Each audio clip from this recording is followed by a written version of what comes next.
Narinig mo na ba yung nangyayari sa Naga? Grabe, mapapasana all ka talaga. Alam mo bang sa Naga City, may sarili na silang app na kung saan kapag may gusto kang i-report, picturean mo lang, i-upload sa application at aaksyonan na agad ito ng LGU in real time. Gaya ng ginawa ng isang netizen noong August 18. Nireport niya ang sitwasyon sa Barangay Carolina. Ang lugar ay madilim at kulang si street lights. Sa loob lamang ng 36 hours, agad itong naresolba through the app called My Naga app. Tatlong 150 watts LED light bulb at dalawang set ng reflectors ang nilagay sa lugar agad-agad. At makikita mo sa app yung progress ng sumbong mo. Para kang nag-order online. Tapos kitang-kita kung kailan masiship. Parang ganun yung peg. Ang galing. Sa isa pang viral post, sabi ni Mark Baharo, Yesterday, I decided to try my Naga app and reported the electric wirings on our street that had already been covered by leaves, posing a fire hazard. Today, they already trimmed the tree and are now clearing the leaves from the electric wirings. How about that? grabe no? Yesterday niya ni-report, kinabukasan, tapos na. Ang bilis ng response. Nakakapanibago lalo na pag nasanay ka sa Pilipinas na inaabot ng buwan ang response or no response at all.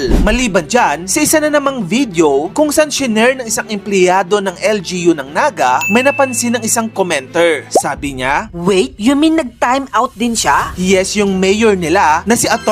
Leni Robredo hindi exempted sa time-in time-out biometric policy ng City Hall. Sabi pa nga ng isang commenter. Sa inyo lahat yan, pa-share naman sa amin. Disclaimer lang ha, hindi ko ina-highlight si Leni Robredo dahil sa anumang kulay ng politics. We need to give credit where credit is due. Ang mga ginagawa niya ngayon sa Naga ay unprecedented at talagang commendable. Bihira na lang tayong makakita ng ganitong klaseng tao na nasa posisyon. Might as well, ikwento natin para ma-inspire yung ibang mga politiko dyan. Lalo na ngayon alam naman natin yung nangyayari sa flood control scandal. Sobrang lala ng korupsyon. Ibahin mo si Mayor Leni Robredo. Mapa-time out, time in man yan, talagang she leads by example. Karamihan kasi sa ating mga politiko ngayon, magaling maglatag ng gustong mangyari. Pero sila mismo hindi sumusunod. Ang mayor ng Naga, iba. Sa kanyang unang buwan sa posisyon, alam mo ba ang ginawa niya? Naglabas agad siya ng 24 executive orders. Nagpapakita ng shift towards transparency, efficiency, at inclusive governance. Pero alam mo ba ang pinakaunang executive order na inihain niya? Zero tolerance policy through EO number 001. Ibig sabihin niyan, no more kickbacks, no fake overtime, no personal use of government resources. Ibig sabihin, malinis at matino ang serbisyo dapat. In fact, sa inauguration niya, nag-swear siya, no corruption under my term. Bakit nakakamangha ito para sa mga taga-Naga? Alam mo ba kasi, natong si Mayor Leni Robredo,